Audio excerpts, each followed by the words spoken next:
Ini siapa? Siapa nih? Halo?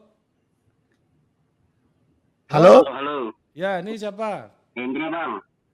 Hendra. Iya, Hendra, gimana? Di Gimana, Ndra? Oh, Lu sebut Ah, di coba. mana, Bro? di Kalimantan Utara. Mantap.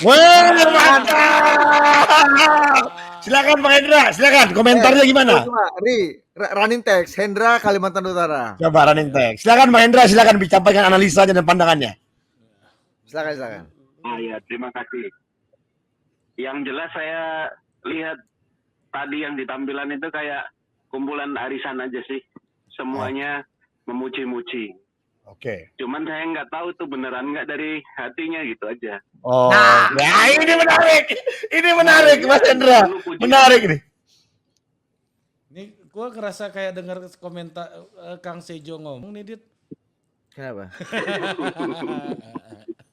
Lanjut Mas Hendra. Suara dong, suara .2 Hendra Ya, Kaltara gimana? Ya. Cuman ya itu tadi pengennya sih ada masukan-masukan bernas selain puja-puji tadi itu. Oke. Kalau puja-puji untuk apa? Betul. Cuman memang harus diakui bahwa angka-angka yang muncul hari ini menunjukkan perbaikan, iya. Cuman kan kenapa kok nggak ada yang berani menyampaikan angka kematian, kenapa ditutup, kenapa nggak dibuka aja? Apa begitu? Nah, misalnya ada satu yang berani bicara. Menarik. Itu aja sih. Thank you Hendra. Aja. Paman, ini menarik. Ya, Artinya kan kalau kita Bro, lihat forum bro, ini makasih, tadi, bro. ini kayaknya forum kan ini sebenarnya tadi kata Paman kan, presiden yang butuh afirmasi dari ketua-ketua umum partai ini kan. Tapi feedbacknya dari ketua umum partai tadi kata Bung Hendra hanya puja-puji saja. Artinya ada dua belah keinginan yang diinginkan bukan hanya dari presiden kepada ketua umum partai, tapi juga partai-partai yang mungkin ingin bikin sure presiden sehingga keinginannya bisa tercapai. Nah, Ya, apa betul. keinginan itu yang paling jangka pendek menurut Paman? Ya menurut saya ya itu tadi Bos. Kan pertama partai pendukung presiden sekarang ingin tetap berada dekat dengan presiden, berada dalam proksimasi yang tipis sehingga masuk ya saling ikut setting-menyeting bersama lah dalam kegiatan politik yang akan terjadi pasca ini. Kita tahu bersama misalnya Presiden Jokowi akan sangat powerful dalam menentukan PLT gubernur, bupati, wali kota yang akan habis di tahun 2022 misalnya. Kemudian masing-masing partai juga menghitung bahwa Pak Jokowi adalah sosok yang berbeda dengan Pak SBY misalnya, yang melepaskan begitu saja lapangan dan dia menepi tanpa harus terlibat dalam menentukan penggantinya. Dari visi misi Presiden Jokowi tampak bahwa Pak Jokowi ingin sampai 2045 itu kelanjutan yang dia susun sekarang itu dilanjutkan oleh orang-orang yang berada dalam satu garis dengan beliau. Nah, banyak kalangan mengatakan Pak Jokowi ingin misalnya 2024 all Jokowi final misalnya. Nah, ini kan semua partai nggak mau jauh-jauh Pak dari keadaan ini.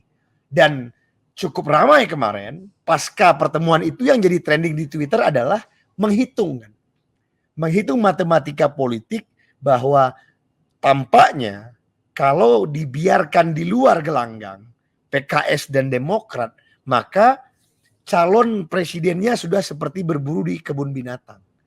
Jadi yang ada yang itu-itu aja tanpa bisa lagi calon dari partai Demokrat dan partai PKS, even mereka bersama bisa mencalonkan presiden.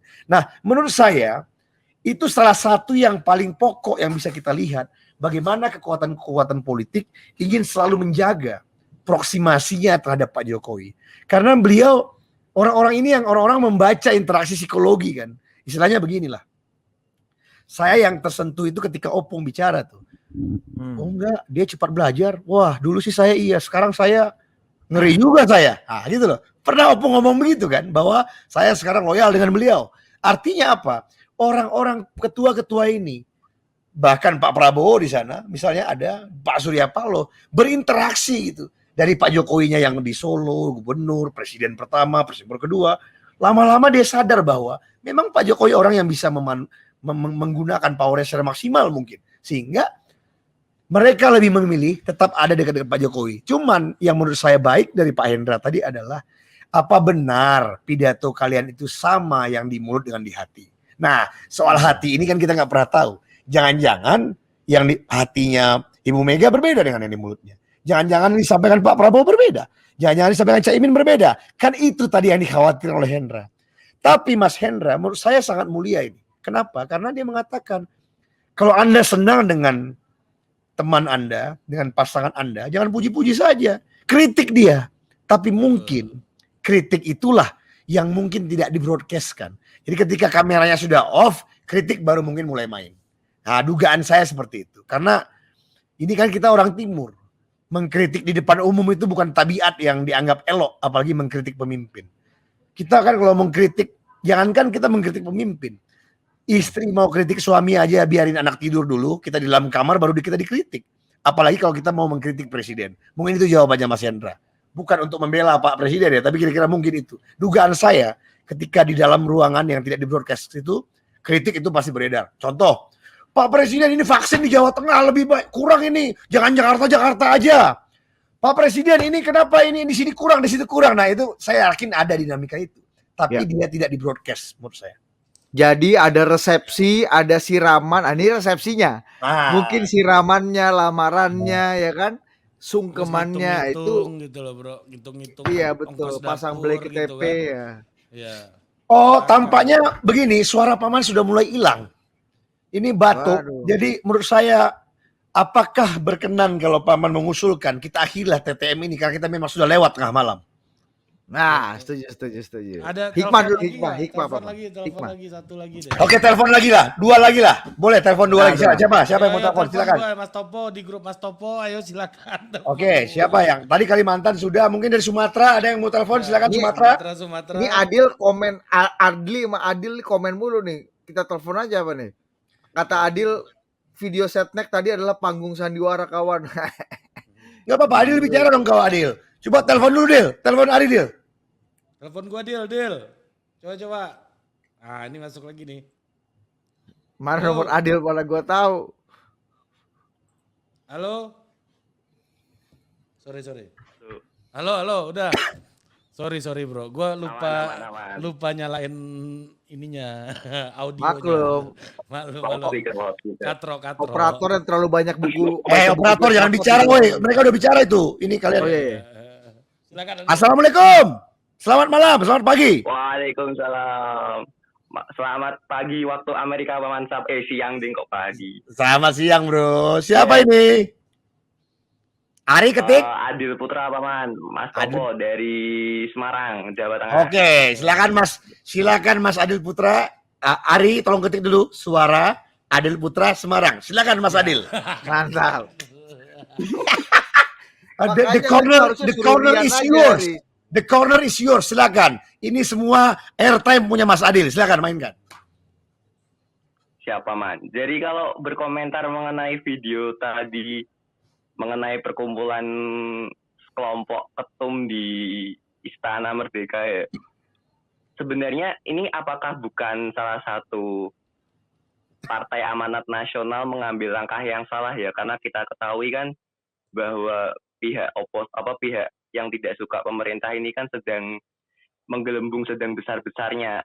Masanya pun juga sudah lebih banyak pembenci pemerintah dibanding penyuka pemerintah. Nah, dengan Partai Amanat Nasional ini masuk ke koalisi pemerintah, bukannya nanti di 2024 suara mereka akan jatuh ya? Itu aja sih Paman. Bang Didit, Bang Arput, terima kasih. Oke, Dil. Wah, ini tajam sekali Adil ini. Tajam sekali. Bos. Adil ini yang ketika kita diskusi sama Sarono Kusumatmaja, besok ada dia langsung beli buku Menapak Koridor Tengah itu dan langsung berdialog dengan Sarono. Berani, mantap. Mas Adil, sebelum kita lanjut yang lain, kita folder dulu itu masalah itu karena nggak selesai. Coba kita tanya dulu perkembangan pandemi di Jawa Tengah dan Semarang. Tell me the stories. Gimana? Siap. Situasi COVID. Kalau buat di Semarang, kalau saya kebetulan di daerah Kabupaten Semarang ya. Jadi kalau buat di Semarang, Kota Semarang itu kebetulan udah turun dari level 4 ke level 3 juga di Kabupaten Semarang juga udah lumayan melandai. Cuman anehnya gini, meskipun rumah sakit udah nggak pada full seperti sebelumnya, cuman kok perasaan nih Kabupaten Semarang ataupun Kota Semarang tuh buat adanya acara kumpul-kumpul ataupun adanya acara rame-rame itu masih banyak. Tongkrongan pun juga masih rame. Tapi kok entah kenapa bisa-bisa kok maksudnya kok lonjakan COVID-nya tuh tiba-tiba bisa melandai. Nah itu saya juga rada bingung loh, ini kok tiba-tiba turun pada tongkrongan juga tiap hari rame. Nah itu. Atau mungkin memang udah gini kali, atau mungkin sudah herd immunity secara alamiah, ya semua udah pada kena, jadi ya udah tinggal dikit. Tapi mungkin yang paling sederhana taruhlah kalau kita, saya ngerti di ujungnya dari Mas Adil, bisa jadi mungkin dugaannya pemerintah bermain di angka, lying with statistics. Tapi pertanyaannya, apakah rumah sakit? Saya tuh selalu lihat bornya aja. Bornya gimana? Dan bor itu kan nggak bisa ditipu, Pak. Kalau misalnya rumah sakit umum daerah Sarjito penuh gitu, itu kan nggak bisa ditipu. Apakah sudah mulai sepi ya? Kalau sepi berarti ya angkanya testingnya mungkin. Kalau buat bed occupancy rasionya sih emang udah agak sepi sih, cuman sekitar beberapa bulan yang lalu, sekitar 1 bulan, 1,5 bulan atau 2 bulan itu tetangga atau lingkungan sekitar kecamatan atau kelurahan itu banyak yang meninggal. Sayangnya itu. Jadi bisa sehari itu bisa 3 orang, 2 orang tuh di lingkungan sekitar yang pada sebelumnya dulu itu yang meninggal mesti jaraknya jauh-jauh gitu. Nah itu yang artinya alhamdulillahnya sekarang bornya udah turun. Nah berarti kan artinya testingnya masih menjadi problem ya, Dil ya. Kalau kita lihat meskipun ya mortality rate-nya udah rendah, bornya juga sudah rendah, tapi kata Anda ya orang yang gugur, meninggal, wafat masih terus berjatuhan gitu ya di sekeliling kita. Artinya kan memang testing belum maksimal, meskipun sekarang harga testing Paman di Indonesia itu udah jauh revolusioner, lebih murah.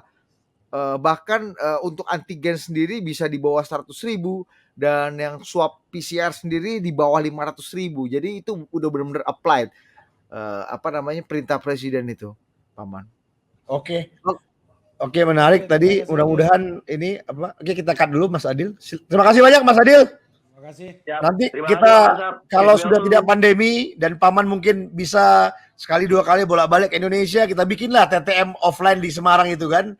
Cocok Mas Ari, Mas Didit? Amin, betul. Thank you. Semoga sembuh Paman. Amin.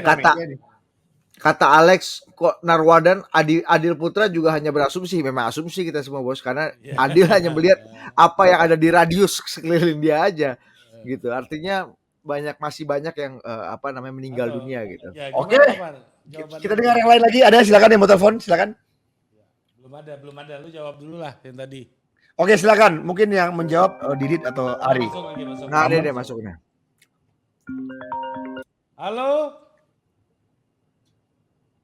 Halo, ini dengan siapa? Ya, ini dengan saya Angga ini. Angga. Di mana Angga? Angga di mana enggak? Oh, bentar, saya mute dulu suara laptopnya ya. Oh iya, saya di Singapura. Wah, mantap! Mas Angga Singapura. Bos, Singapura negeri Siam. Bukan negara Sri Nilam Utama. Negerinya Sri Nilam Utama. Little Red Dot. Kata Pak Habibie. Ya, silakan. Little Red Dot. Ya, betul. Ya, tadi saya menyaksikan videonya itu sembari mata terbejam ya, tapi kemudian suara laptop tetap on, jadi saya masih dengar lah sedikit-sedikit tentang videonya itu. Jadi yang pertama saya mau komentar itu tentang ini loh. Ketika Bapak Presiden memberikan data soal vaksinasi gitu kan, ya menurut saya lucu saja sih. Katanya kita adalah negara peringkat keempat ya, masyarakat yang sudah tervaksin. Jelas saja lah, penduduk kita kan juga peringkat nomor 4 gitu. Jadi harusnya pemberian datanya itu harus lebih, jangan lihat penduduk gitu loh. Tapi kan kita harus berkaca pada realitanya bahwa sampai hari ini itu vaksinasi itu rate-nya itu kan kita masih, koreksi kalau saya salah ya, masih di bawah 30% untuk dosis 1 dan masih sekitar 17-18% untuk dosis kedua. Betul. Ya itu memang agak masih jauh sih gitu loh kalau kita melihat di negara-negara lain gitu kan yang mungkin di Eropa lah atau di let's say di Singapura sendiri sebenarnya untuk dosis kedua itu 80%. Dosis kedua, Mas. Tapi iya, dosis kedua 80%. Dan itu kalau di Singapura, Mas, Bahkan pakai apa ininya vaksinnya, Mas Angga? Pfizer. Pilihannya cuma 2, Pfizer atau Moderna. Oke, sama kayak di Amerika berarti ya? Iya, dan tampaknya juga dari Singapura sendiri ini mungkin karena penduduk sudah banyak yang sudah tervaksinasi gitu. Jadi pemerintah Singapura sudah mulai ibaratnya udah mulai dalam tanda kutip membantu negara-negara sekitar seperti kemarin contoh itu Australia itu dapat pinjaman vaksin gitu. Jadi Singapura memberikan sumbangan sekitar 500.000 dosis ke Australia untuk kemudian nanti dikembalikan Desember oleh Australia. Gitu.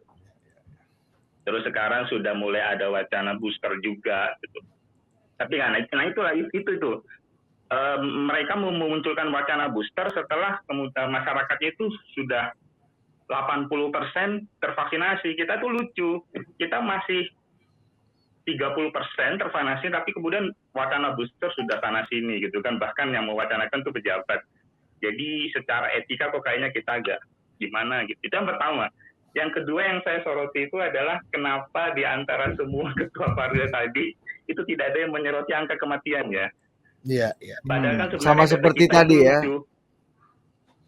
Iya. Jadi saya setuju dengan pendapat Mas Topo tadi yang di komen itu ya bisa saja ini merupakan panggung sandiwara sih.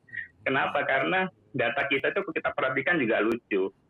Saya banyak bilang kata lucu yang malam ini ya. Karena ya, betul. Ini memang PPKM itu berdampak ya. Terbukti dengan penurunan angka positif. Bahkan hari ini sebenarnya dari data itu cukup menggembirakan loh. Positif rate kita akhirnya bisa sampai 5,1%. Jadi hanya lewat 0,1% dari standar maksimal WHO, gitu kan? Standar maksimal WHO kan positif rate maksimal 5%. Tapi beberapa hari terakhir pula angka kematian kita itu selalu stagnan di situ, gitu. Jadi kan ini sebenarnya ada dua kemungkinan gitu ya.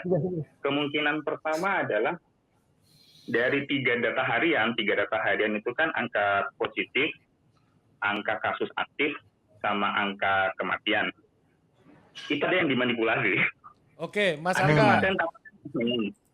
Yang kedua, ini ada berita bahwa fakta-fakta Singapura di amuk COVID-19 ada lonjakan kasus tak terduga. Gimana tuh, Mas? Oh iya, ya. Ini ada jadi gini, dari Sabtu kemarin ada laporan 200 kasus baru nih. Di tengah 81% masyarakat Singapura yang sudah tervaksinasi. Nah, ini gimana situasi terkininya, Mas Angga? Oh, oke. Sedikit nyimpang ke situasi terkini dulu ya. Jadi memang ada klaster baru sekarang. Jadi ada ini loh, klaster bus interchange. Bus interchange. Jadi bus interchange. Jadi bus interchange itu ini terminal bus kota. Oke. Nah, virusnya itu menyebar ke para sopir bus kota. Jadi ternyata sopir bus kota itu kalau lagi nongki-nongki di bus interchange itu ya buka masker gitu loh. Jadi ini mungkin juga saran ya. Jadi ya kurangilah tongkrongan apalagi yang buka masker seperti itu. Ada juga klaster baru di rumah sakit di dekat di daerah Changi gitu. Ya sekarang memang lagi diamuk lagi nih. Meskipun sudah 80% sudah tervaksinasi, vaksin kayaknya sudah dikasih sana sini, tapi ya itulah nggak tahu lah. Tapi memang Singapura sendiri kan memang sudah bersiap untuk hidup bersama ya. Jadi ya mau gimana lagi gitu loh. Memang nggak bisa ditekan sampai 0. Mas Angga untuk ukuran Singapura di daerah mana Mas tinggal? Saya di Bukit Batok. Oh, Bukit Batok. Udah lama saya nggak makan nasi Padang Lucky Plaza itu loh, enak loh. Lucky Plaza. Oh, ini Sari Ratu ya? Iya, Sari Ratu, benar. Sari Ratu. Mas Angga, tapi untuk ukuran Singapura yang katanya mau hidup berdampingan dengan COVID gitu kan. angka 200 ini kalau mungkin di Indonesia 200 ini untuk ukuran 270 juta orang, 200 itu ya mungkin itu justru kesuksesan gitu, sudah sampai angka 200 gitu kan. Nah kalau buat Singapura sendiri sebagai perbandingan ya, jadi jumlah penduduk Indonesia berbanding Singapura itu kemarin saya hitung kurang lebih 1:47. Kita ambil kasar saja 1:50 deh. Berarti 260 sekian kasus kemarin di Singapura itu sama dengan 260 sekian kali 50 kalau di Indonesia. Berapa itu? Berarti sekitar 10 ribuan kan? Ya seperti itu. Ya. Oke, menarik. Oke, Nah, jadi thank you. Mas, ada langkah-langkah salam atau apa gitu untuk iya, betul. masyarakat Indonesia nih. Cuman Mas ini, Ya, Mas apa betul. tadi? Mas Angga di Singapura itu apa? Lagi sekolah atau kerja atau profesional atau memang warga negara green card apa gimana? Silakan ceritain dulu. Lagi sekolah Di mana? Di NTU, NUS, di LQI apa di mana? di NUS, Oh, mantap. Oh, mantap. Apa jurusan apa, Mas? ambil fisika. Nggak nyambung. Wah, ya, mantap. politik ya. Bos. Nah, mantap. Bos. Oh, iya, Ini Bro. saya ya, By the way, saya tuh selalu saya juniornya Cavaldo yang ngospek saya di UI waktu itu Cavaldo. memang bahaya kalau orang-orang ilmu murni ini punya perhatian pada politik. Maka cara melihatnya itu udah sangat apa? Sel gitu, mikro gitu. Oke, Mas Angga, selamat ini terus menyelesaikan studi. Mudah-mudahan begitu selesai studi bisa kembali ke tanah air untuk memperkuat Republik menuju Indonesia Emas 2045 atau nggak apa-apa juga terus berkarir di luar negeri menjadi diaspora yang ujung-ujungnya juga menguntungkan Indonesia. Betul. Dan jangan lupa Ya, kirim terima kasih, remitansi yang besar untuk kita. Thank you Mas Angga. Ya, sip. Selamat malam. Di sana udah jam setengah 2. Udah jam setengah 2 malam, Ri. Iya, Di nekat nih orang. Singapura. Gokil juga ya, enak juga radio. Paman tuh TTM. makan apa tuh? Kampret radio Keren. TTM. Sugus Radio ya. TTM bos, radio TTM tuh dibilangnya tuh. Menarik. Ya, ini percobaan kita nih, Ri. Ya, menarik ya. Kaltara, Semarang, Singapura. Nah, udah cukup 3 aja. Gue rasa cukup 3 aja lah. Cukup 3 dulu. Ini buat jadi konten jadi-jadian nanti kan. Gue potong nih jadi konten telepon tengah malam. Ya, Nah, TTM. telepon tengah malam. Iya. Nah, ini ada acara namanya. Jadi sub tema daripada anak. Jadi TTM itu punya anak acara namanya telepon tengah malam. TTM juga. TTM juga. Oke. Kita akhiri pakai bumper yang mana nih? Yang Kita akhiri. full atau yang masih mix? Full aja kali ya. Full dong. Ya full. Oke. Oke sekalian, Mas Topo dan seluruh pendengar sedunia, kita akhir dulu trio tengah malam ini. Tunggu selanjutnya. Mudah-mudahan lebih sempurna, lebih paripurna, dan kita lebih bijaksana.